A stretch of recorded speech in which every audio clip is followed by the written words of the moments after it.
Hello everyone, আসসালামু আলাইকুম। কেমন আছেন সবাই?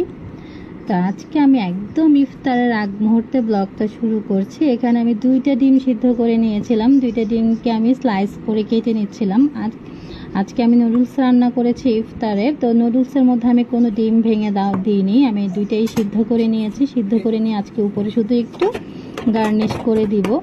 তো এই জন্যই যে আমার নুডলসটা রান্না করা হয়েছে। তো আমি রমজানের মধ্যে এই 2 দিন নুডলস রান্না করলাম। তো বাচ্চারা যেহেতু নুডলসটা পছন্দ করতেছে, এই জন্য ভাবলাম এর আগের দিন একবার রান্না করেছিলাম, আজকে আবার রান্না করে ফেললাম। আজকেরটার মধ্যে অবশ্য উইদাউট চিকেন, কোনো কিছুই না, কোনো ভেজিটেবলও না, শুধু টমেটো দিয়ে আর নর্মাল আমার নুডলস মশলা সব কিছু দিয়ে আমি রান্না করে ফেলেছিলাম।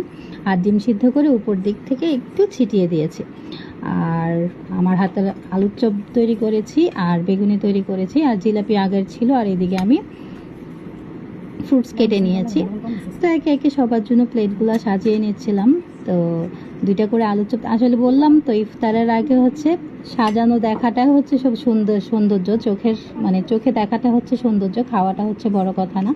তো যখন খেতে বসে তখন কিন্তু শরবতটা খেলেই পেটটা মনে হয় ভরে যায়, তখন আর খেতে মন চায় না।